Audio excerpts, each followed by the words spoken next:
Muchísimas gracias. Hasta luego. Hasta luego.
Esta es una prueba de audio. Uno, 2, 3. Prueba de audio.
Muy buenos días, Rocío. ¿Cómo estás? ¿Nos escuchas?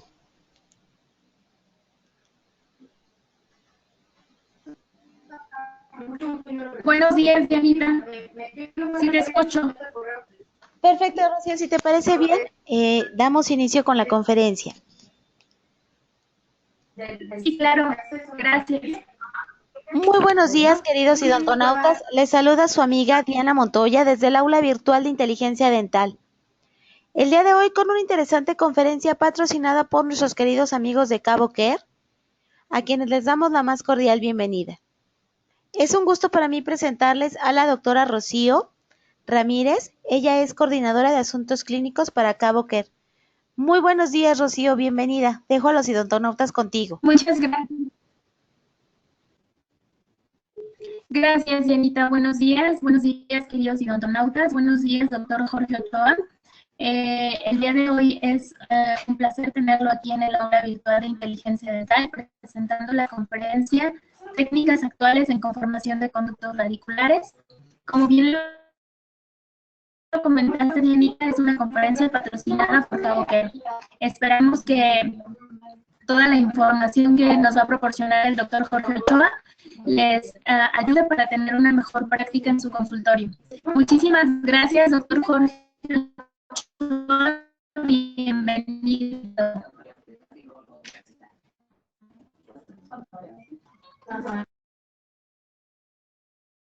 Bueno, buenos días. Antes que nada, muchas gracias por la invitación a ID y a Cabo Care. Bueno, como ya dijeron, el nombre es Jorge Ochoa, yo soy de Jalapa, Veracruz, de acá le estamos transmitiendo. Esperamos que esta conferencia de verdad, o esta pequeña plática les sirva a ustedes para mejorar un poco su consulta y tomen algunos que otros tips. Voy a irme muy lento en algunos puntos que quiero enfatizar y a lo mejor soy un poco hasta repetitivo, pero si hay alguna duda, por favor me la vayan escribiendo y al final la vamos resolviendo. Entonces, para empezar, aquí en la plática tengo algunos puntos que para mí son muy importantes que quisiera tocar.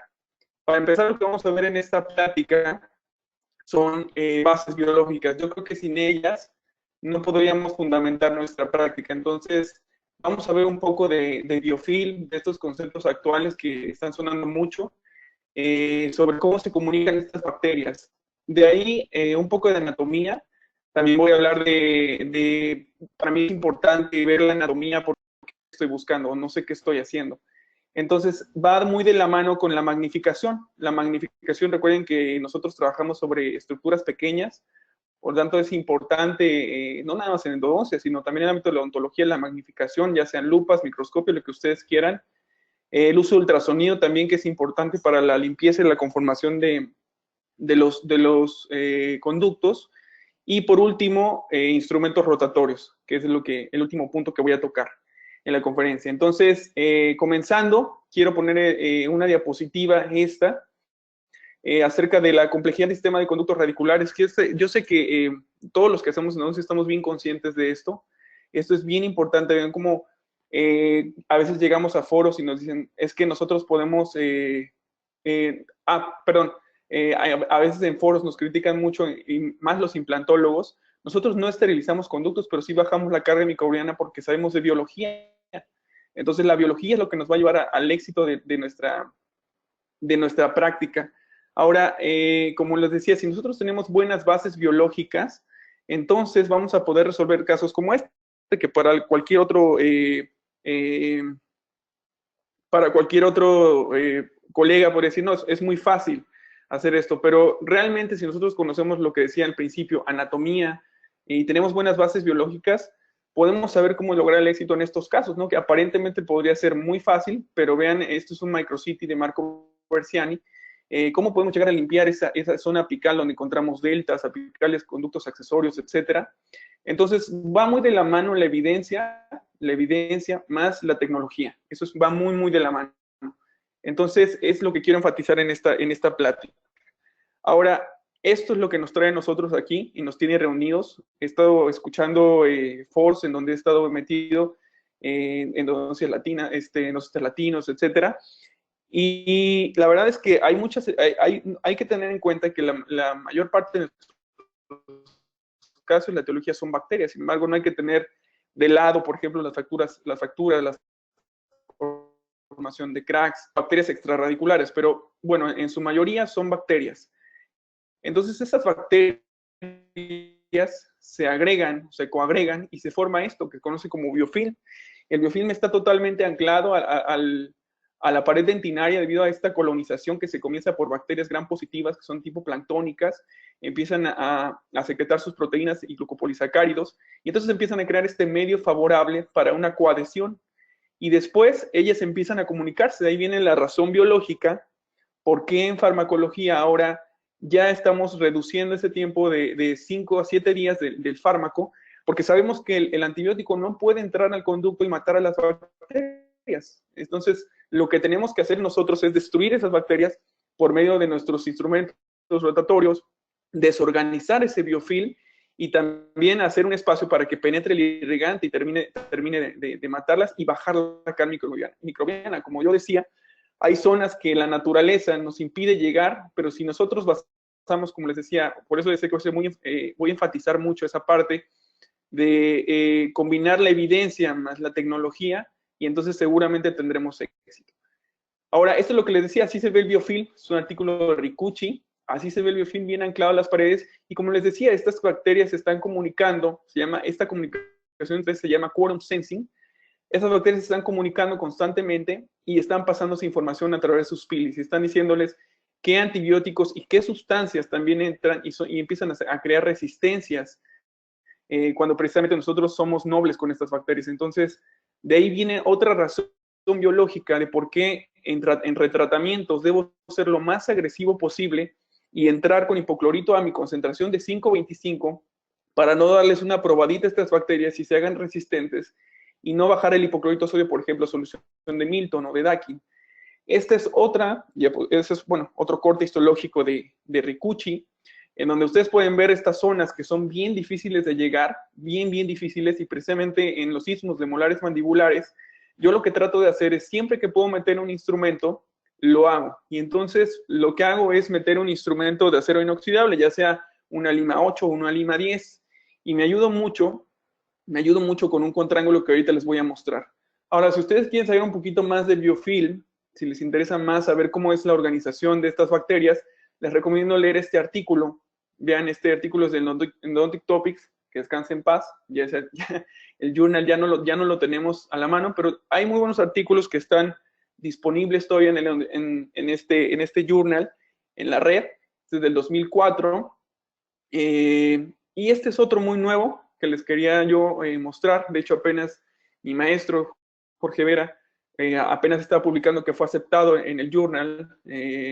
Entonces, viene muy enfocado a la parte más actual de biofilm. En cuanto esté el artículo en la versión impress, les sugiero que lo busquen.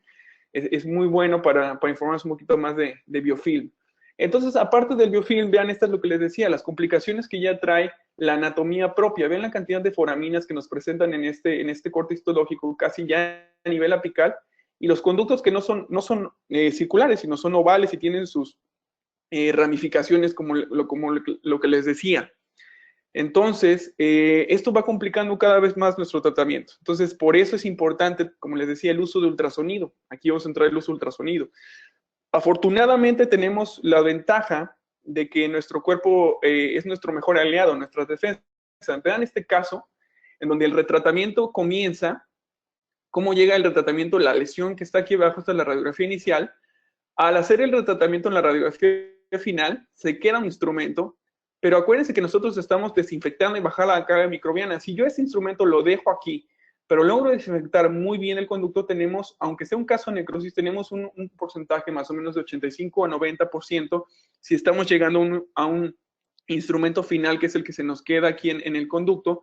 Y aparte de eso, si logramos y hicimos mucha irrigación, vean, aquí se ve el instrumento separado, de aquí a acá, pero vean la radiografía inicial, el tamaño de la lesión, y ven la radiografía del control al año, y el diente restaurado, la lesión está reparando. Esto quiere decir que no importa que nosotros no esterilicemos un conducto, con bajar la carga microbiana y hacemos buen uso de irrigación, y técnicas ultrasónicas y buena instrumentación de los conductos, el caso seguramente va a reparar. porque lo que estamos haciendo es, como les decía, bajar la carga microbiana. Ahora, esto es bien importante. Muchos de los artículos ya lo han publicado y ya lo han presentado. Nosotros tocamos alrededor del 65% de las paredes con los instrumentos de níquel titanio. Esto es bien importante. Entonces, en casos de retratamiento vamos a ver que más adelante las cepas microbianas que están presentes, que son un poco más difíciles de eliminar, yo siempre les digo a los pacientes de entrada, es bueno que informarlos y decirles, mire, los tratamientos son generalmente más difíciles porque alguien ya entró, ya modificó la anatomía y aparte de eso, las cepas que están dentro son organismos gram positivos. No se lo digo hacia el paciente, pero le digo que son mucho más complicados. Entonces, de eliminar. Y ahorita vamos a ver por qué. Entonces, como lo que les decía, en casos de retratamientos, me es muy bueno usar este tipo de contrángulos. Por ejemplo, este es el M4. Es un contrángulo de limas manual que va anclado al motor, al LMS Motor, que más adelante voy a hablar de él. Viene su propia programación. Este contrángulo gira 30-30. Es decir, si ustedes ven la lima, nunca se va a enroscar en el conducto y nunca se va a romper. Entonces, funciona más o menos así. En retratamientos, una vez que yo ya suturé, tengo mi cámara bien llena de hipoclorito y entonces me recargo en las paredes hacia mesial y hacia distal, estando consciente precisamente de la anatomía, lo que les decía al principio. Estoy consciente de que tengo aletas que no toco en primera instancia con mi sistema rotatorio y entonces, al final, antes de obturar, lo que hago, antes de hacer mi irrigación ultrasónica, paso este instrumento y me recargo bien sobre las aletas que seguramente están ahí y que no toqué con mi instrumentación rotatoria. Entonces me recargo otra vez con hipoclorito de sodio dentro al 525. Y esto es lo que les decía. Vean, esto es Microcity, es un molar real, igual de Marco Versiani, lo pueden encontrar en YouTube. Pero vean estas irregularidades que hay en el conducto. Entonces seguramente un instrumento rotatorio que es de manera circular o está conformando de manera circular el conducto no está tocando totalmente al 100% las áreas. Entonces, como lo reporta en un artículo, generalmente es el 65% que estamos tocando. Entonces, hay que hacer un cepillado final, inclusive con instrumentos más finos, como son estos instrumentos, una lima 8 o una lima 10, para no modificar también la anatomía o empezar a enderezar las curvaturas.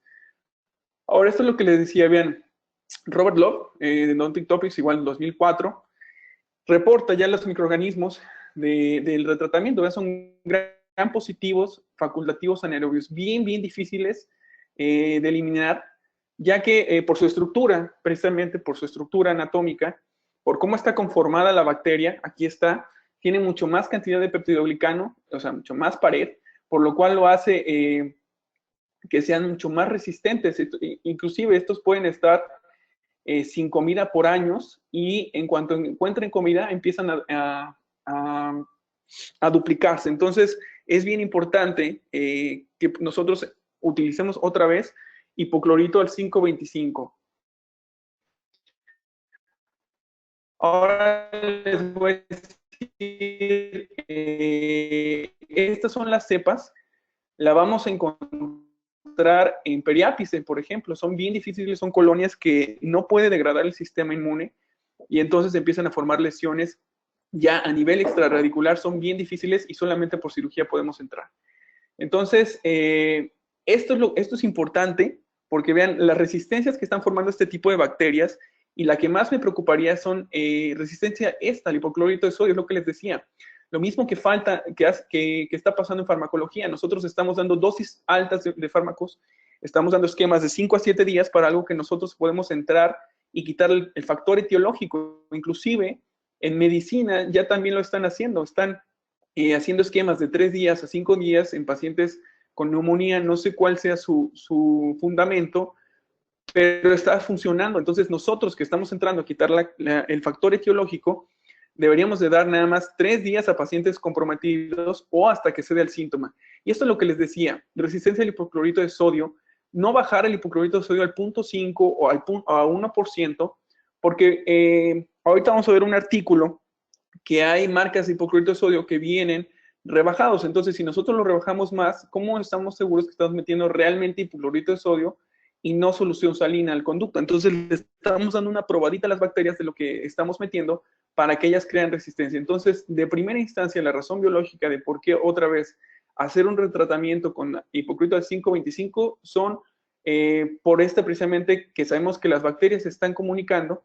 Y aparte de eso, cuando me toca un retratamiento, lo que trato de hacer siempre es desobturar todo y tratar de desinfectar en la primera cita, y entonces meto hidróxido de calcio y nos vemos en 7 días. Por eso, precisamente, para no dar una probadita a las bacterias de lo que estoy haciendo del hipoclorito de sodio que estoy metiendo, de una sola instancia, desobturo todo y meto hidróxido de calcio. Aquí, este es un artículo que les decía, es lo que me importa aquí en México. La marca Cloralex es de las más serias en cuanto a la concentración. Vean, ni siquiera viene al 5.25, viene al 5.40, pero tiene una diferencia nada más de 0.15 en su porcentaje, por eso es muy, muy bueno. Ahora, esto ya está de más decírselos, pero sí quiero enfatizar, es un artículo de 1 contra 2 visitas, casos necróticos o casos de retratamiento, yo siempre lo trato en 2 citas. Vean la cantidad de bacterias que podemos encontrar después de hacerlo en una cita y la cantidad de bacterias que lo hacemos después de 2 citas. La cantidad de bacterias que seguimos encontrando después de 2 citas. Entonces, es importante que los casos de necróticos o de retratamientos los hagamos en 2 citas, y los casos que vienen con dolor, igual. Si un caso me viene con dolor o inflamado, lo puedo tratar el conducto más grande en la primera cita y después, por cuestiones de evitar dolor posoperatorio, en la segunda cita obturarlo. Este es otro de los usos del M4. Vean, cuando yo tengo un conducto muy complicado y llego a longitud de trabajo y ya no me quiero salir de ahí, una vez que llego yo de manera manual, me quedo ahí y entonces pinzo con el M4, mi instrumento, y entonces empiezo a accionarlo. Lo empiezo a accionar y empiezo a hacer movimientos de entrada por salida, y en un par de segundos el instrumento está prácticamente flojito. Esto nos puede ayudar precisamente en esos casos donde ya llegué a longitud de trabajo y no me quiero salir de ahí. Entonces pinzo con el M4 y empiezo a accionarlo así, como muestra en el video. Por ejemplo, en casos de MB2, o también en casos de molares inferiores donde tenemos 3 conductos y no sabemos ni en qué conducto estamos. Entonces meto el instrumento y empiezo a hacer el ensanche con el M4 para que me dé un mejor panorama de en dónde estoy. Y ahora voy a hablar un poquito de magnificación, como les decía en los puntos que había tocado. El microscopio, por ejemplo, y el radiovisiógrafo. Vean, es bien importante porque ya está reportado en la literatura que podemos ver mejor, y esto también lo podemos ver mucho mejor en el microscopio, que es el mapa o el famoso rostrum canalium. En este me va a ayudar a ver hacia dónde tengo que abrir más o hacia dónde tengo que ampliarme más, porque este es como mi mapa, como mi guía. Hay muchos referidores que nos dicen, oye, ya te ayudé haciendo el acceso, y le pegan por aquí al nuestro mapa, y entonces ya nos desviaron por completo. Entonces podemos inclusive nosotros hasta perforar. Entonces es bien, bien importante la magnificación, porque aunado con este rostrum canalium y este mapa, va a ayudarnos a hacernos mucho más sencillo nuestro tratamiento. Vean, como ya les dije, está bien reportado en la literatura este artículo que es Stroco, en donde hacen un estudio, en donde ponen a operadores a ver pacientes, y entonces ellos hacen un reporte de un 60% de incidencia de MB2, que como ya lo han reportado mucho tanto en redes sociales como en artículos, no es un mito, está presente. Entonces, de subir de un porcentaje de 60%, cuando lo hacen con microscopio, cuando vuelven a revisar exactamente los mismos pacientes, los mismos operadores, pero con microscopio, el porcentaje sube hasta 93%. Entonces sí es bien importante durante nuestro tratamiento usar magnificación. Vean, les voy a poner un caso. Es un caso mío donde llegó una paciente en donde ella me comenta que tenía molestia. Entonces, al tomar yo la radiografía, logro apreciar una zona radiolúcida en la raíz mesial, y lo primero que pienso es la presencia de un MB2. Yo nunca pregunto quién es el referidor. En este caso, la paciente me comenta quién es el referidor. Lo conozco, es buen endodoncista. Y digo, bueno, voy a intentar buscar el MB2. Acuérdense que en endodoncia lo que no molesta no lo toco, en este caso sería molestia, pero mi razonamiento fue, toco el MB2, si lo encuentro, lo trato, y si los síntomas se van, no retrato lo demás. Y así exactamente fue como pasó. Entonces vean, aquí está totalmente independiente la salida del MB2, aquí está ya listo para obturar, hago el corte, la técnica que yo ocupo es técnica vertical con Elements Free, y listo, aquí está. Los dos independientes y la paciente ya sin síntomas. Entonces no tuve que tocar lo demás, y solamente traté la causa. Acuérdense que el factor etiológico siempre van a ser bacterias. Ahí está el caso, terminado obturado, y lo único que hice fue rellenar con un núcleo de resina. Ahora voy a hablar un poco de ultrasonido. Dentro del ultrasonido, en la literatura podemos encontrar, acuérdense que el ultrasonido se maneja en kilohertz, vamos a encontrar de 25 a 42, aproximadamente lo que podemos encontrar el rango en la literatura. De los más potentes que ustedes van a encontrar va a ser el Miniendo de Cybron. Este ultrasonido va a tener dos principios bien importantes de cómo va a funcionar. El primero va a ser una corriente acústica y una cavitación. Ahora, ya sabemos nosotros que ya no es, como antes decían, irrigación ultrasónica pasiva, no tiene nada de pasiva. El término cambió ya por la AAE por activación ultrasónica, ¿no? Entonces, si ustedes quieren, cualquier lima, pueden comprar su adaptador y entonces la meten a su ultrasonido, inclusive con una lija pueden hacerlo para que no estén desgastando cuando toque las paredes del conducto. Ahora vean, esta cavitación es bien importante porque forma vacíos. Estos vacíos hacen una onda de choque, que precisamente esta onda de choque va a ser la que va a desprender el biofilm de las paredes. Entonces, yo me voy imaginando ya cómo se va desprendiendo ese biofilm, que es torio, ni con mi M4. Entonces, eso le añado la irrigación ultrasónica y va a mejorar mucho más la limpieza. Ahora, es bien importante que el ultrasonido también ustedes lo vayan girando. Otra de las bondades que tenemos en el ultrasonido es la de meter insertos con puntas de diamante. Vean, esto nos va a permitir, a diferencia de la pieza, ver muy bien dónde estamos cortando y nos va a permitir dejar nuestra cavidad mucho más tersa. Eso va a ser muy bueno para nuestros referidores. Nosotros quedamos mucho mejor. Vean, estas son unas imágenes de cómo queda ya después de que yo pueda desgastar. Incluso aquí por regla de simetría, o podría desgastar un poquito más hacia acá para buscar el MB2. Lo que yo hago es desgastar un par de milímetros y si no lo encuentro y el paciente a la próxima cita no tiene síntomas, entonces lo obturo. Vean, esta es otra imagen de cómo queda ya desgastada la cavidad después de pasar esta punta que se llama CT4, que es muy buena. Eso es lo que les decía de la modificación del acceso. Una vez que ya lo tengo el MB2, puedo pasar la punta CT4 y entonces busco muy bien ahí si está mi MB2. Otra, para localización de conductos calcificados, que es bien importante, por ejemplo, vean este caso, un molar con dolor, molar inferior, y no se ve absolutamente nada, es un dolor de cabeza. Ahora vean, aquí es bien importante, acuérdense, aquí aplicamos dos conceptos básicos. Una es regla de simetría. Si ya encontré el mesiobucal, me voy en línea recta hacia lingual y me voy sobre el punto blanco, dentina esclerótica. Desgasto un par de milímetros, vean, aquí ya estaba yo quemando dentina. Desgasto un par de milímetros y entonces empiezo a irrigar con hipoclorito de sodio y me voy tomando radiografías. Y entonces así eventualmente voy a poder encontrar el conducto. Y ahí está. Entonces, lo encontré y después ahí está la autorización final, un poquito de cemento fuera. Que la verdad es que ya, bueno, el cemento no es esta plática, pero no me interesa. Vean, esta es otra, la SP2. La SP2 es muy parecida a la CT4, solamente que es una punta más larga y me va a ayudar también a remover postes largos, postes en este caso postes de fibra, un poquito más largos. Este es un canino, un paciente que le van a poner una prótesis. La técnica para remover postes, ahorita la vamos a dar con esta punta.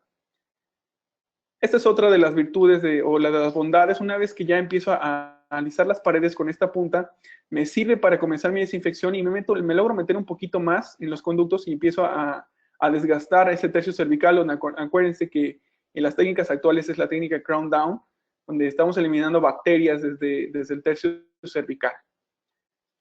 Eso es lo que les decía, vean, para eliminar postes tanto de fibra como de metal, y lo que hago en un poste de metálico con una fresa pequeñita, 3/4, voy haciendo un cuelgue alrededor del poste y entonces en sentido antihorario empiezo a vibrar el ultrasonido. Obviamente por cuestiones de video no lo hice con agua, pero esto háganlo con agua y que se vea ahí muy bien cómo están irrigando por cuestiones de calentamiento y demás. Entonces ahí está saliendo bien rápido el poste con la CT4. Igual postes igualito. La única diferencia aquí voy a ocupar, igualito me refiero a que voy a ocupar la CT4, la única diferencia es que me voy a ir sobre el poste de fibra. Un tip aquí que me ayuda mucho a mí es teñir con azul de metileno, porque se me va delimitando muy bien entre donde está el cemento y donde está el conducto ya. Entonces, como les decía, ultrasonido, magnificación, y vean, ahí voy llegando ya donde está la obturación y ya estoy donde está la gutapercha, estoy listo para desobturar. Entonces ya repasamos un poquito de las técnicas actuales basados en anatomía, biofilm, un poco de magnificación. Y ahora voy a hablar un poco de instrumentación. Y para instrumentación vamos a mezclar un poco de lo que ya habíamos hablado antes. Alguna vez escuché a Goldberg decir que nosotros preveníamos o eliminábamos la periodontitis apical. Entonces, de las cuestiones básicas que debemos de saber, los objetivos de instrumentación son los siguientes tres. Es eliminar los tejidos infectados, tener un buen acceso a soluciones irrigantes y crear un espacio para la obturación y medicamentos. Entonces, estos son los principios básicos, según Cohen, de la instrumentación. Ahora, este video es bien importante. Vean, ya estamos conjuntando anatomía con instrumentación y también con tecnología. Esto es MicroCity. Vean cómo nos ayuda a conocer la anatomía por medio de MicroCity, porque nosotros al estar trabajando no vemos o no tenemos en cuenta esta tercera dimensión, que es precisamente aquí está la zona de riesgo. Molares mandibulares, acuérdense que la incidencia de fracturas en endodoncia o de fracasos por fractura la mayoría son en primeros premolares superiores y primeros molares mandibulares. Entonces, vean aquí, es precisamente por esto. Yo, si dejo muy delgada esta zona, estoy bajando el pronóstico de mi tratamiento. Ahora vean, esto Caputo y Stanley ya lo reportó, debemos dejar como mínimo 1 milímetro de dentina residual. Esto viene en el artículo de Raiden, del Journal de Endodoncia del 2001. Y ya Buchanan también ya había hablado un poquito sobre eso, sobre la conformación excesiva que va a llevar a la pérdida del órgano dentario a corto plazo. Entonces es bien importante por eso. Vean, me gustó mucho el artículo de Raiden, por eso lo pongo mucho, en donde nos cambia por completo la perspectiva de cómo nosotros vemos ya en los órganos dentarios, en sí en una radiografía. Aquí lo que hacen ellos es preparar una piso 2. Recuerden que la piso 2 los pisos van de punto 70, la 1, y de ahí van aumentándole 20 en 20. Entonces, lo preparan hasta una piso 2, que sería punto 90, que equivale a un instrumento con INSIAT 0.9. Entonces, vean aquí, por ejemplo, hacen un corte, y entonces ven la zona de riesgo. La dentina residual es muy poca, muy poca. Entonces, el pronóstico va bajando ahí, ya va bajando, va bajando. Ahora vean este otro, precisamente estos molares en forma de 8, cómo es la anatomía aquí donde está precisamente la zona más cerca a la furca. Entonces vamos adelgazando cada vez más y vamos bajando el pronóstico. Y que es el peor para mí del estudio, vean la cantidad de dentina residual que queda. Entonces ahí el pronóstico es malísimo. Eso añádele tener un poste corto, poste metálico. Obviamente por eso es la incidencia de fracturas en este tipo de órganos dentarios. Entonces, las tendencias nuevas de instrumentación van encaminadas a esto. Vean, a cambiar el 2506 y eliminar mucho menos en la dentina pericervical, que es la dentina, la dentina cervical de la raíz y la dentina cervical de la corona, y ensanchar más abajo, aquí 3504, y esto se traduce en un cambio en el volumen de irrigantes en los últimos 3 milímetros, en un 70% de aumento de volumen más de irrigante. Entonces, es bien importante, porque lo que yo no quiero es esto. Vean, lo que yo no quiero es que mi instrumento en apical esté patinando sin tocar las paredes. Entonces, y el cervical desgastando. Entonces, necesito un instrumento que esté tocando las paredes. Y esto, vean, otros sistemas rotatorios desgastan mucho menos en la parte apical y mucho más en la parte cervical.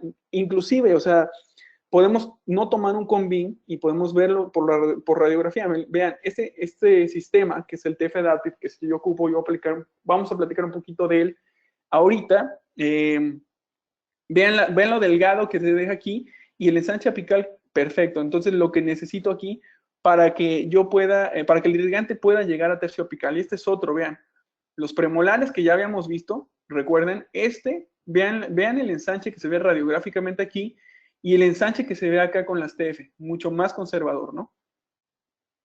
Y ahora voy a hablar un poquito de este sistema del TF Adaptive, pero antes de este sistema voy a hablar un poco del motor, que precisamente es con el que lo ocupo. Ahora, vean, este es el motor. La verdad es que a mí me fascina el motor. Tiene varios sistemas. El primero ahí está en reposo y solamente con un clic en el pedal yo acciono el motor y entonces ya estoy listo para ocuparlo. Tiene 5 funciones custom donde yo puedo modificar a mi gusto cualquier sistema rotatorio que yo pueda meter.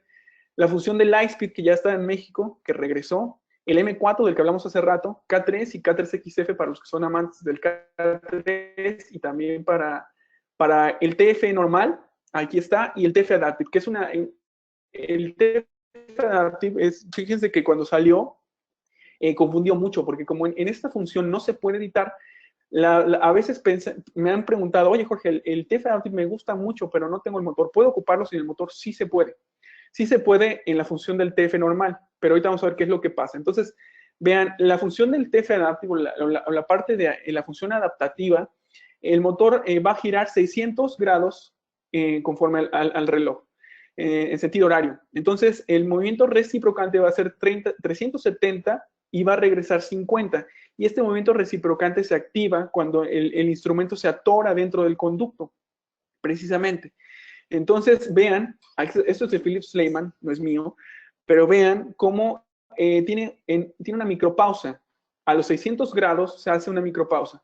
Esto quiere decir que antes de que el motor dé el segundo giro, los 2 giros, hace una micropausa para detectar si estamos ejerciendo más carga sobre el instrumento o el instrumento se está atorando en algún lugar del conducto. Recuerden que las fracturas por torsión, los estudios dicen que el instrumento por torsión se llega a separar hasta el segundo giro. Entonces lo que hace este motor es que cuando el instrumento se está atorando, se desengancha dando un giro de 50 y después vuelve a girar 370 y entonces sigue bajando. Entonces es 370 sobre 50. Es un artículo muy, muy nuevo acerca de la formación de cracks en el conducto y habla acerca precisamente de este motor y de la función del TF Adaptive, donde dice que las cargas que se generan a lo largo de las paredes del conducto, las cargas verticales, son las que llegan a generar estos cracks. Entonces, el TFA, añadido al movimiento adaptativo, son los que generan cargas más bajas. Esto es de diciembre del 2012 del Journal de Endodoncia. Muy, muy buen artículo, les recomiendo si lo gustan leer. Ese es el corte transversal del TF Adaptive, es triangular. Ahora, lo importante de este sistema que les decía es esto. Si ustedes quieren ocuparlo en un motor normal, lo pueden ocupar a 500 revoluciones por minuto y 400 de torque, que es el movimiento TF normal. Ahora, ¿cuál es la diferencia entre el TF y el TFA? La diferencia es que uno va a ser inteligente, el TFA es movimiento inteligente y va a proteger mucho más cualquier instrumento, no solo el TFA, cualquier instrumento. Entonces, cuando yo voy metiendo mi instrumento y no hay carga aplicada, el instrumento va a girar a 600 grados, va a cortar normal, pero en cuanto el instrumento entra, entonces va a modificarse inclusive el torque y la velocidad de acuerdo a las necesidades que se vayan presentando dentro del conducto. Por eso es que es mucho mejor meterlo en la función del TF Adaptive. Es la diferencia de meterlo en TF y en TF Adaptive. Entonces, otra de las cuestiones que se han mencionado mucho es esta, que los reciprocantes tienden a extruir debris hacia apical. Y eso es bien cierto. Lo que pasa es que nosotros podemos un tanto, y empaquetarlo, perdón, también se empaqueta en el istmo. Entonces, nosotros podemos contrarrestar, más adelante vamos a ver cómo, pero podemos contrarrestar esa extrusión de debris hacia apical.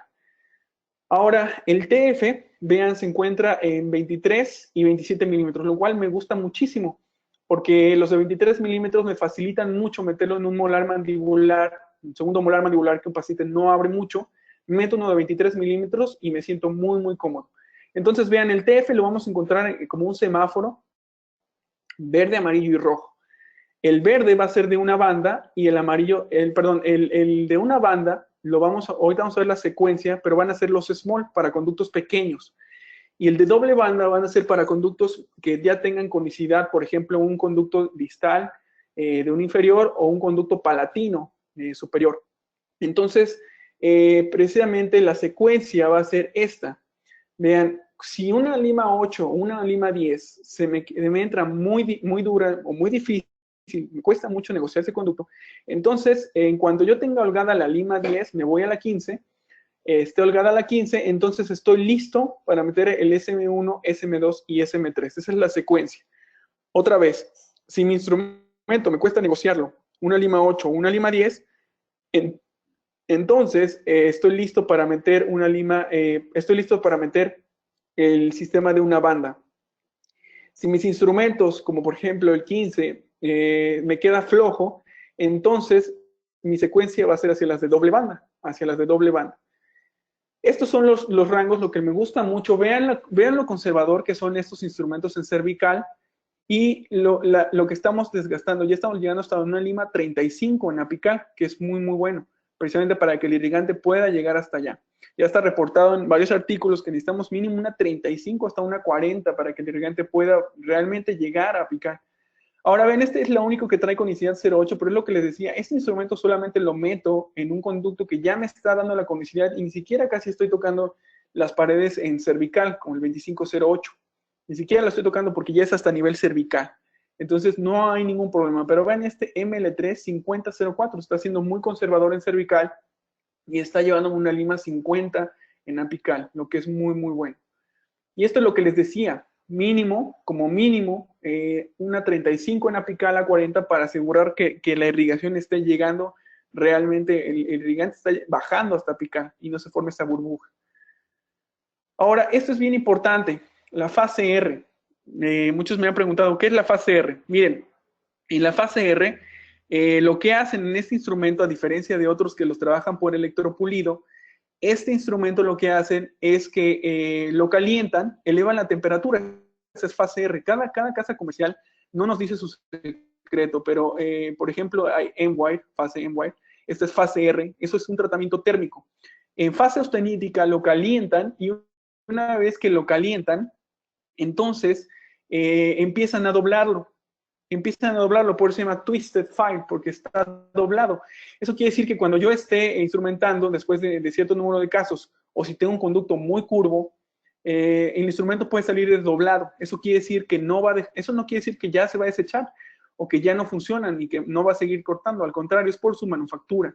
El instrumento está doblado, entonces se desdobla cuando ya tiene cierto número de usos. Ahora, esto yo siempre lo recomiendo. Antes de empezar su instrumentación, una vez que ya empecé una lima 10, 15, antes de su instrumentación metan un abridor.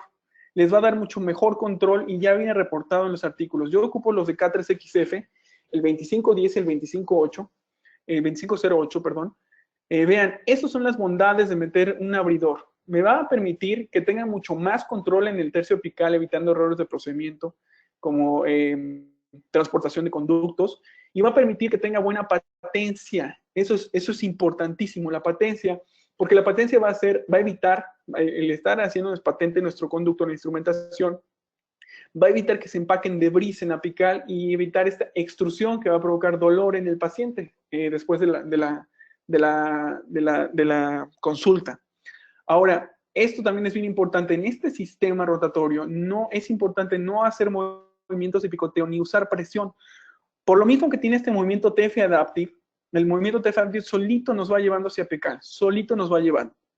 Entonces es importante no hacer movimientos de picoteo ni usar presión apical en este sistema.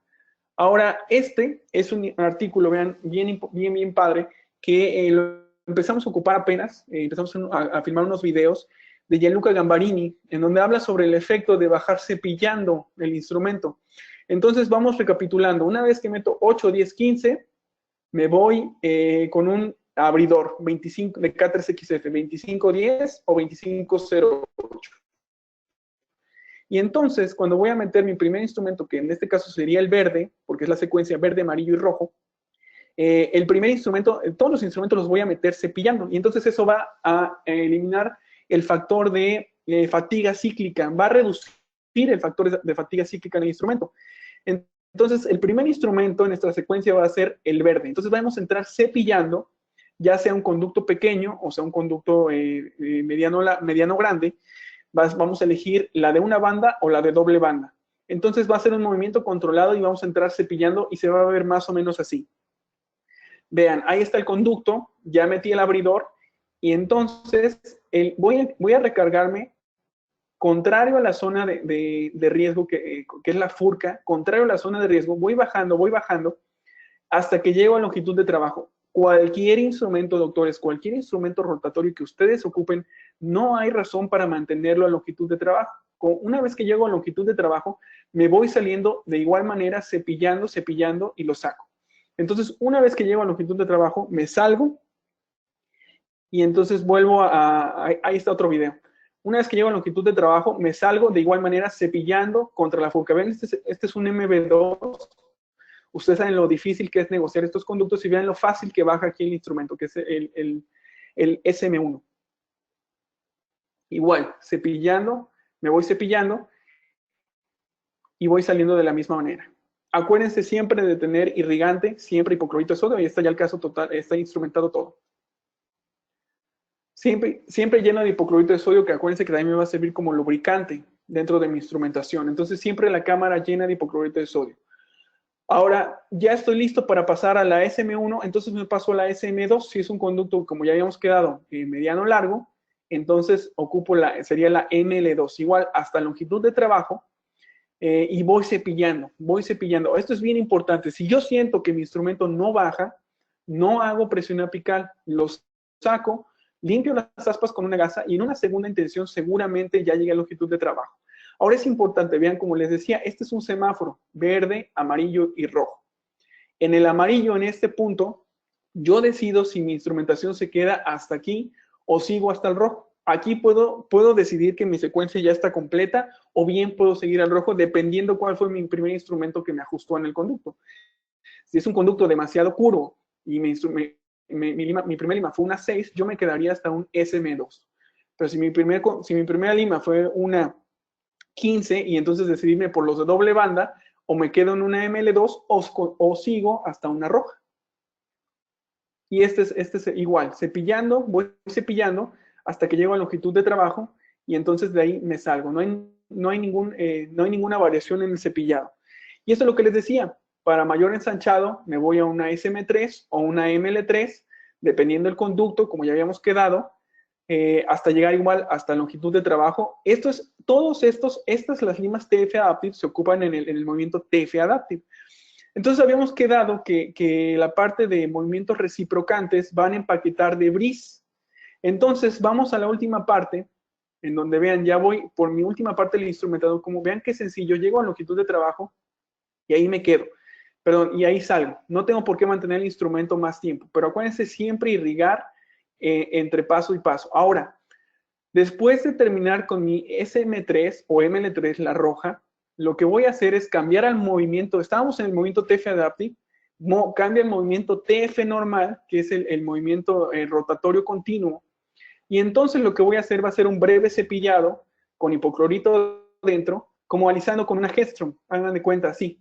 Entonces cepillo el conducto un par de segundos en contra de la zona de riesgo, la furca, y voy alisando mucho más mi conducto y voy tocando las zonas donde no pude llegar con mi instrumentación de manera convencional en el TF Adaptive. Entonces ahí me quedo un ratito y ahí prácticamente mi instrumentación ya está completa.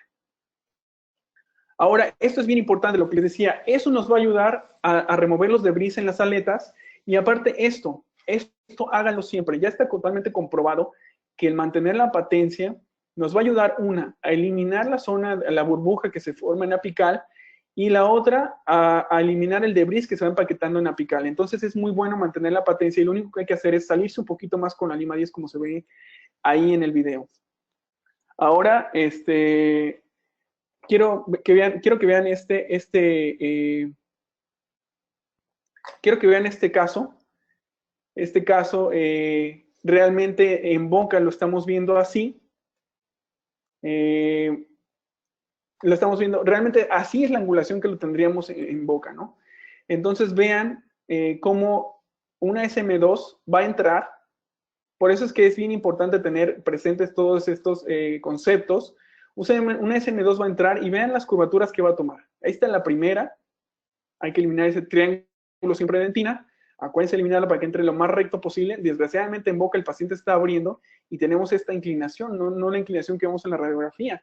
Entonces, vean, son 3 cubaturas, por eso es bien importante que si nosotros queremos ponernos a la moda y hacer accesos conservadores, y aparte de eso, de hacer accesos conservadores, queremos tener una buena instrumentación, necesitamos un instrumento sumamente flexible, como estos, por lo que les decía.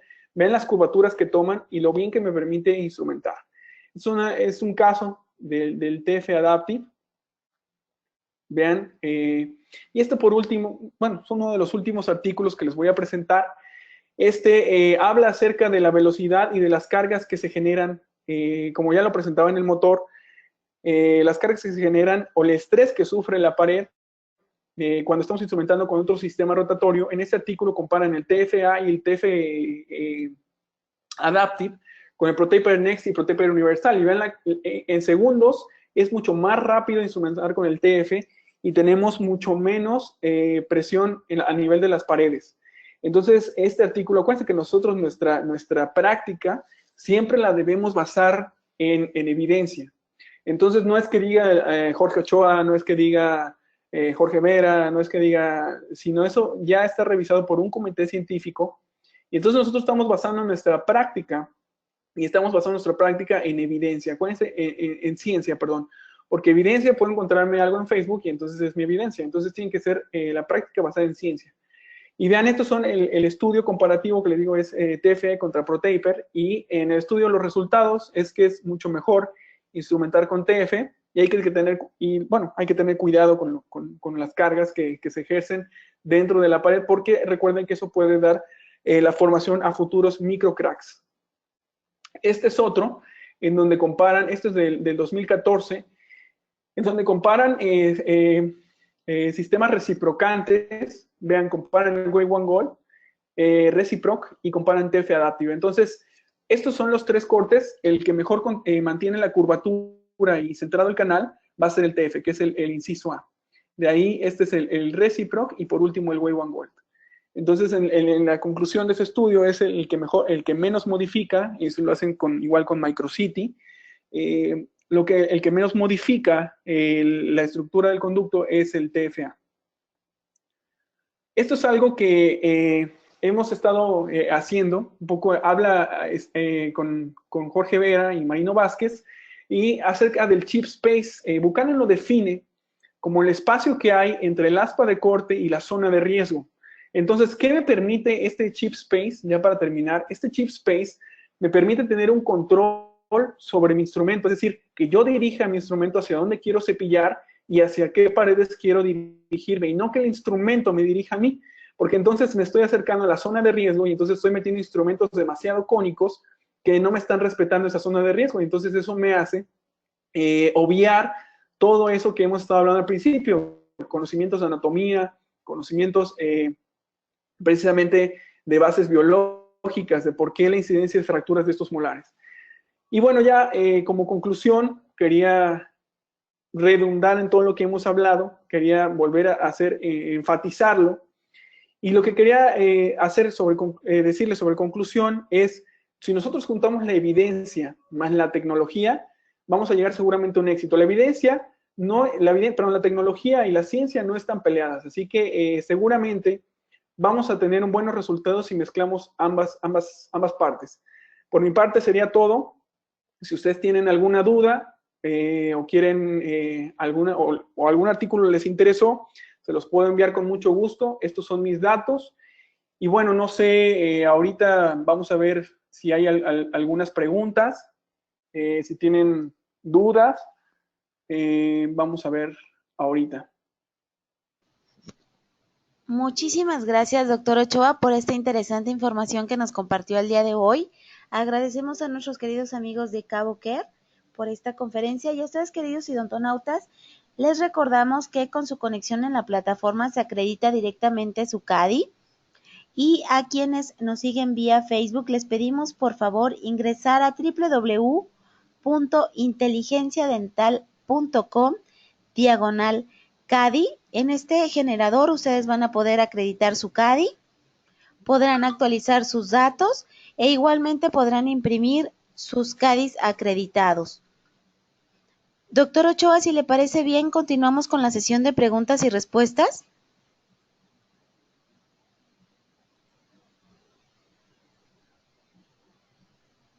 Doctor Ochoa, ¿nos escucha? Preguntas, déjame decir. Sí, claro. Sí, ¿me escuchan? Sí, doctor, le escuchamos. Y si gusta, continuamos con la ¿Me sesión escuchan? de ¿Me escuchan? preguntas.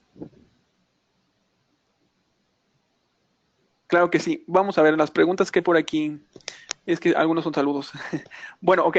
A ver, este es de Leonel Ramírez Lemus. Hola, buenos días. Una pregunta. Cuando el paciente llega con inflamación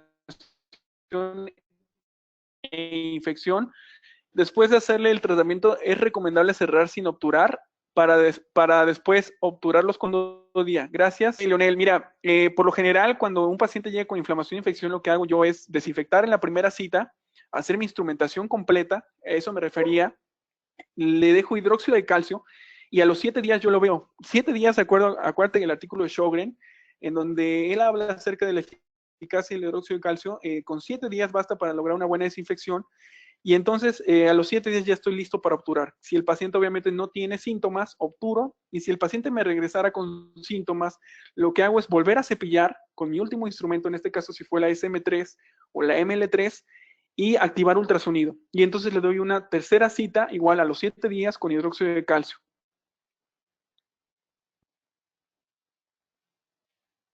Bueno, bueno. Sí, doctor, adelante. Listo. Entonces, otra pregunta tenemos aquí de Cintia Carla Altamirano. Dice, ¿en qué casos recomiendo usar el contrángulo reciprocante para limas manuales? ¿En qué casos? Ok, yo más o menos puse algunos. Igual voy a enfatizar, es el M4.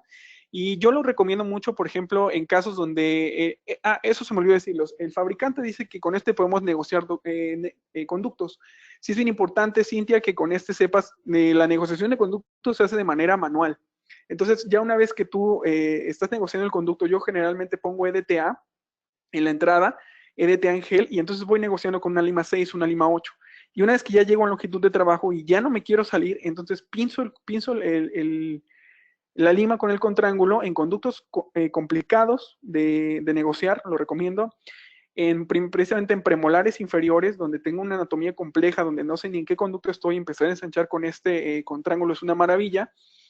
Y lo puedes ocupar de rutina, o sea, no hay ningún problema. Inclusive te va a hacer tu instrumentación mucho más rápida, mucho más rápida. No te va a hacer mejor, pero sí mucho más rápida.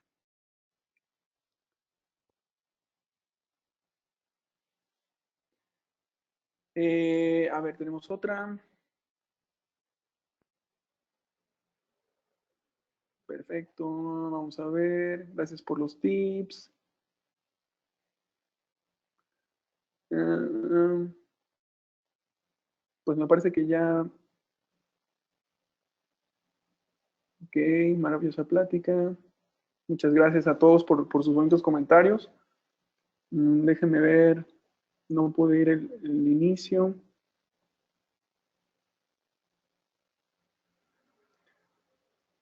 Pues parece ser que de ahí son puros saludos. Excelente práctica, de los mejores conferencistas.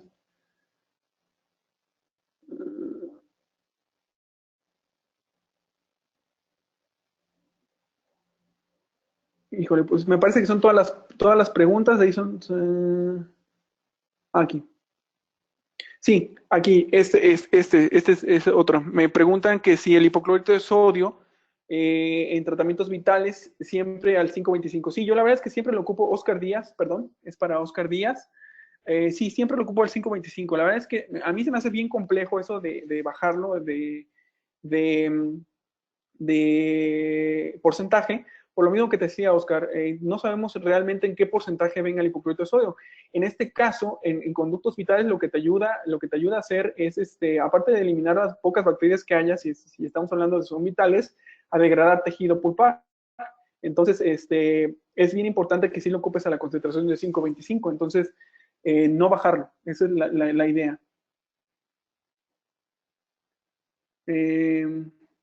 El cloralex, así como viene. Otra pregunta, Alejandra Romo. Hola, doctor, ¿cómo recomienda preparar de manera correcta el hipoclorito de sodio con cloralex? Cloralex ya viene al 540, Alejandra. Ya nada más lo compras así en el supercito y como va directo a tu jeringa. Es bien importante eso. No lo ocupen en recipientes que sean, si lo van a ocupar en recipientes que pueda pegarle la luz al hipoclorito, cámbienlo diario o por turno. Pídanle a su asistente que se lo cambie por turno. Si es si es un envase que no le permite que entre la luz, entonces lo pueden tener ahí. Entonces el Cloralex es directito, así como viene. El programa, me preguntan que el programa de instrumentación, si es posible instalarlo en un rotatorio BDW. Mira, la verdad es que si tu motor para el TF Adaptive llega a 500 revoluciones, esto es de Samuel Solarte, perdón. Si tu instrumentación, si tu motor llega, que lo más seguro es que sí, a 500 revoluciones por minuto y 400 de torque, tú puedes ocupar el TF Adaptive en la secuencia que yo dije. O sea, sin ningún problema, Samuel. Claro que sí.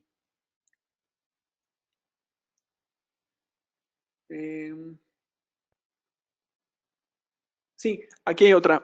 ¿Cómo puedo en conductos obliterados lograr llegar a longitud de trabajo? ¿RC Preview utiliza algún otro componente? No. Yo lo único que ocupo es EDTA en gel, que en este caso sería el Glide, que es, el Glide es un EDTA en gel, es el único que meto y después una vez que llego a longitud de trabajo, lavo muy bien y entonces ya toda mi instrumentación es con hipoclorito de sodio, doctor.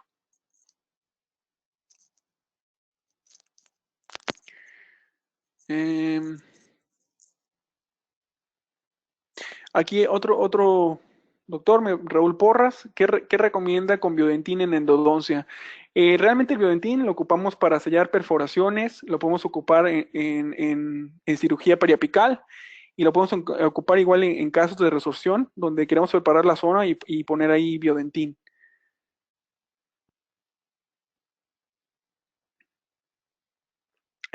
Otra. Saludos de Colombia. Saludos de Colombia. ¿Qué me recomiendas? ¿Qué recomendaciones nos da a los odontólogos generales antes de que el paciente pase por el especialista? Ok, mira, esto es bien, la pregunta es muy abierta, pero bueno, en cuanto a recomendaciones, yo lo que les puedo decir es en cuanto a la parte de farmacología, traten de dar, bueno, las recomendaciones son dar analgésico, porque acuérdense que el dolor lo quita el analgésico, no el antibiótico, y decirles a los pacientes eso, que no estén tomando antibiótico, porque el antibiótico les va a resolver el problema de manera, eh, únicamente de manera temporal. O sea, a recomendarles o informarles que el problema está dentro del conducto hasta que se hagan endodoncia, es como ellos van a mejorar.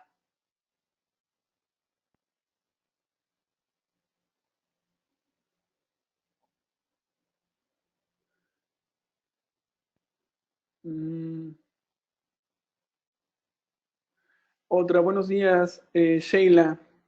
Sheila de Perú dice, buenos días, una consulta, si tengo fractura a nivel apical de instrumentos, ¿qué se debe hacer? Saludos de Perú. Ok, bueno, mira, la fractura en apical dependiendo. Si tu instrumento es el último que ocupaste y es un conducto, que es un conducto que no es, tu diagnóstico, perdón, fue pulpitis irreversible y tu instrumento fue de los últimos en el que se te separó, entonces puedes dejarlo ahí porque el pronóstico realmente no baja.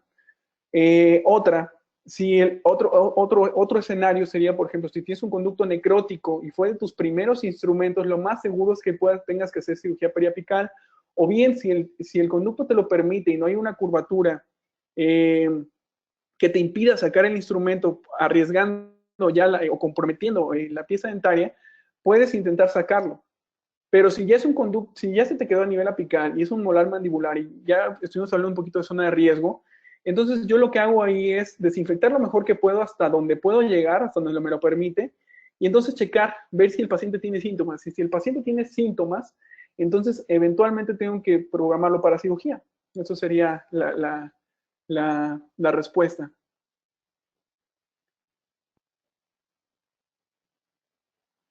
Ok, aquí me ponen velocidad pone el M4. Mira, el M4, esto es para Cintia Carla Altamirano. El M4 viene ya el programa igual no editable para el motor, pero ustedes lo pueden ocupar en cualquier otro motor que tenga mínimo 1500 revoluciones por minuto, que sea y ponerlo al máximo de torque, perdón. máximo torque y 1500 revoluciones por minuto. Es como pueden ustedes ocupar el M4. ¿Qué otra? Alejandra Lisset nos pregunta cuántas veces se pueden usar las limas entre pacientes. Uy, eso mira, depende mucho, Alejandra, porque yo puedo ocupar los instrumentos de acuerdo al caso que tenga. Si tengo un molar que tiene demasiada curva o radio de curvatura, lo que puede pasar es que el instrumento salga desdoblado. Entonces ya se lo marco por 2 usos o por 3, dependiendo la curvatura que tenga. Pero por lo general, las TFA yo las ocupo entre 4 y 5. 4 y 5 pacientes más o menos. Son conductos normales o tranquilos. Absceso alveolar, ese es de Sandra Soto. Absceso alveolar, se realiza la instrumentación total hasta longitud total. Me imagino que es longitud de trabajo. Sí, claro. Siempre acuérdense ocupar localizador de ápices y corroborar con radiografía y la instrumentación se hace hasta longitud de trabajo.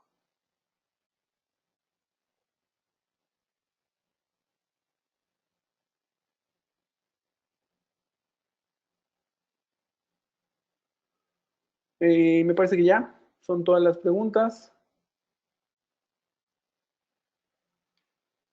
Ya son un poco, me decía Araceli Juárez de León. Yo tengo una pregunta, doctor, ¿qué me recomienda usted en caso de infección? En caso de infección, hacer el tratamiento de conductos, dar un analgésico, y si el paciente está comprometido sistémicamente, entonces doy el antibiótico de elección únicamente por 3 días o hasta que se dé el síntoma. No lo doy por 5 o 7 días, esquemas completos, ya no. Ya vimos que eso es totalmente contrario a lo que se sabía antes. Entonces, la respuesta sería esa, hacer tratamiento de conductos y dar un analgésico, y si el paciente está comprometido sistémicamente, entonces sí dar un antibiótico. Gracias, doctor Ochoa. Tenemos otras preguntas. El doctor Hernán Díaz nos dice, doctor Ochoa, para la preparación de hipoclorito en un envase de solución salina de 1 litro, ¿cuánto de cloro sería lo recomendado según su criterio? Saludos. Sí, lo que les decía un poco es eso, el Cloralex, así como viene, la verdad es que yo no lo rebajaría con solución salina, es lo que les decía, porque a las bacterias les estaría dando una probadita de lo que es el hipoclorito de sodio y serían capaces de crear resistencias. De hecho, las resistencias ya están reportadas por Loeb en el artículo. Por eso es que les decía, ocupar hipoclorito al máximo de concentración, porque se me hace muy complejo eso de andar rebajando el hipoclorito de sodio, o bajarlo de concentración se me hace muy, muy complejo. Entonces, digo, yo creo que necesitaremos unas condiciones muy buenas o ser muy buenos al medirlos para poder tener la concentración que nosotros queremos, porque les decía, realmente las marcas no todas son tan serias y no viene al 525. Muchísimas gracias, doctor. Tenemos otra pregunta del doctor Julio César. Doctor, ¿todos sus casos sin agudización los termina en una sesión? Julio César, qué buena pregunta. Mira, la verdad es que todos los casos que vienen con dolor, mira, yo tengo una escala de dolor aquí en mi historia clínica. Yo le pido al paciente que, recuerda que el dolor es subjetivo, pero siempre aplica muy bien la escala para cada paciente. Entonces, si yo tengo en mi escala de dolor de 8 a 10 y viene con una pulpitis irreversible, o sea que no viene infectado el caso, entonces lo que hago es desinfectar o tratar el conducto más grande, dar un analgésico, pongo hidróxido de calcio y nos vemos en la próxima cita, y en la segunda cita lo termino. No los termino porque si yo termino un caso que me marca que tiene 8 de dolor o más, en una sola cita le puedo causar mucho más dolor al paciente. Entonces ahí tengo que manejar dolor. Y otro de los puntos es mando analgésico y saco de oclusión.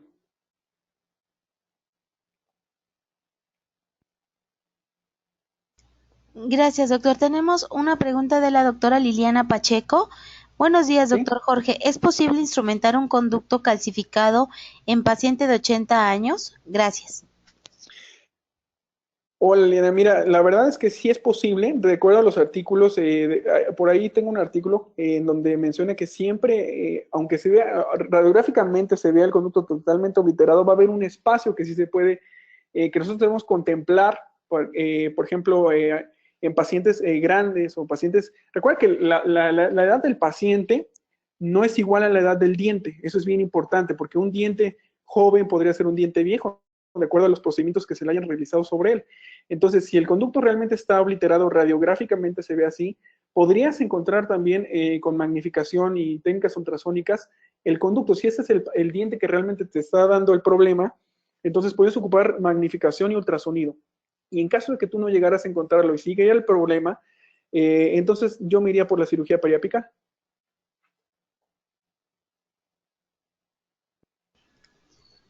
Gracias, doctor. Tenemos otra pregunta del doctor Eduardo Trejo. Doctor, ¿se puede obturar en la misma cita cuando se tiene una necrosis pulpar? Hola, ¿qué tal, Eduardo? No sé si me escucha. Hola, sí. Hola, ¿qué tal, Eduardo? Mira, la verdad es que cuando hay necrosis pulpar, como lo había mencionado en el artículo del principio, el de el doctor Jorge Vera, una contra dos citas, no es recomendable obturarlo en la primera cita por las cuestiones de bajar la carga microbiana. Recuerda que nosotros no esterilizamos los conductos, sino bajamos la carga microbiana. Entonces, en un conducto que ya está infectado, lo que necesito es bajar la carga microbiana lo más que pueda. Entonces, instrumento todo, la primera cita, trato de instrumentar todo el conducto, acuérdate que el hipoclorito al 525, dejo hidróxido de calcio y a los 7 días nos vemos. Y entonces a los 7 días, si los síntomas se dieron, estoy listo para operar.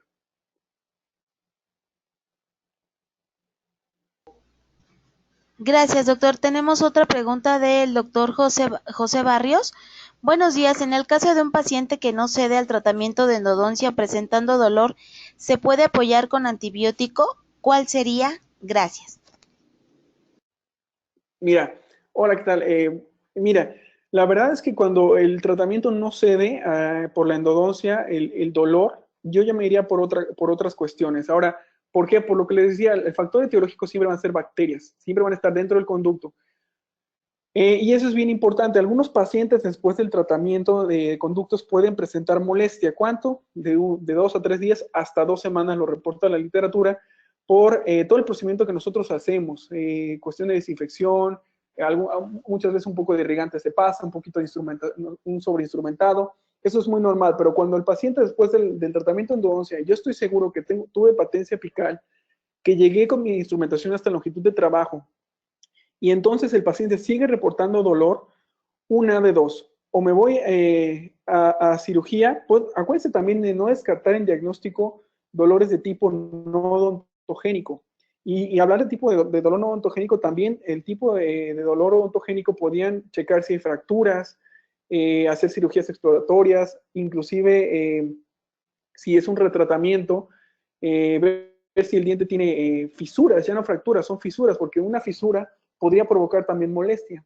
Entonces, bueno, en cuanto a la respuesta del antibiótico, es muy subjetivo porque lo que le decía el doctor es que el antibiótico lo único que va a hacer es mejorar temporalmente la causa. Si nosotros entramos y eliminamos, y estoy seguro que estoy a longitud de trabajo, entonces ese paciente tiene que quitarse el dolor. Y si no estoy a longitud de trabajo, entonces puedo irme a cirugía. Por eso es la causa de la molestia, porque hay bacterias.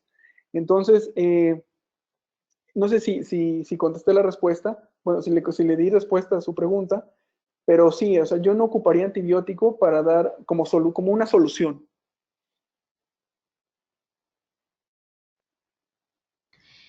Gracias, doctor. Tenemos otra pregunta del doctor Vicente Solís. Buenos días, doctor. ¿Qué opina de irrigar con clorexidina? Ok, buenos días, Vicente. Mira, la verdad es que la irrigación con clorexidina ya está reportada en la literatura es Bettina Barrani, si quieres buscar algún artículo de ella, Journal de Endodoncias, le pones Bettina Barrani. Ella ya reportó acerca de la formación de paracloroanilina, o el famoso PCA, que se forma en las paredes de los conductos, inclusive al combinarlo con hipoclorito de sodio o al combinarlo perdón, sin combinarlo con hipoclorito de sodio, con el mismo calor, la partícula de clorexidina sufre una hidrólisis y entonces se forma este componente que lo utilizan mucho en los pesticidas. Entonces es bien importante saber que actualmente ya la clorexidina en odontología ya no se ocupa ni siquiera en enjuagues, ¿eh? Entonces, yo la verdad no ocupo, ni siquiera tengo clorexidina en mi consultorio, para nada. La clorexidina ya no. Si tenemos un buen armamento como el hipoclorito de sodio que es bactericida y me degrada tejido orgánico, yo no pienso en otro irrigante. Hasta ahorita es el gold standard. Entonces, esa sería mi respuesta.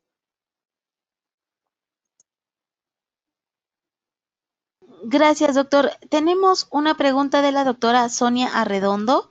Doctor, buenos días ¿Sí? desde Perú.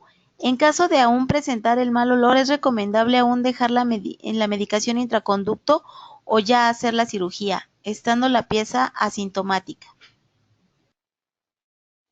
Mira, si ya, por ejemplo, tengo la pieza sintomática, obviamente antes de anestesia siempre hago percusión y demás, y como les dije, logré hacer buena instrumentación y llegué a longitud de trabajo, dejé 7 días hidróxido de calcio, entonces ahí sí obturo. Pero la verdad es que teniendo esos puntos en cuenta, si el paciente ya no tiene molestia, dejo hidróxido de calcio, mi instrumentación, tuve patencia durante mi instrumentación y llegué hasta longitud de trabajo, por lo general, ya en la segunda cita yo ya obturo. Gracias, doctor. Tenemos otra pregunta. Si este sistema se puede utilizar en el motor de NSK, ¿a qué torque y a qué revoluciones sería? Excelente plática. Muchas gracias. ¿Quién fue? Ah, Es la doctor Pedraza. ok. Mire, doctor, claro que sí, sí se puede ocupar en el motor de NSK. Solamente tendría que ocuparlo el TFA a 500 revoluciones por minuto y a 400 de torque. Y listo. De igual manera, el movimiento es cepillando, cepillando hasta llegar a longitud. Y una vez que llego a longitud, cepillo en contra de la zona de riesgo y voy saliendo.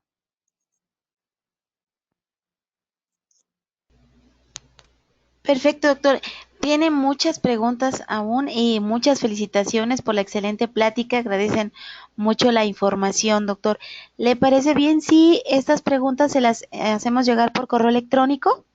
Claro que sí, cómo no. Perfecto, doctor. Pues muchísimas gracias. Doctora Rocío, ¿nos escucha?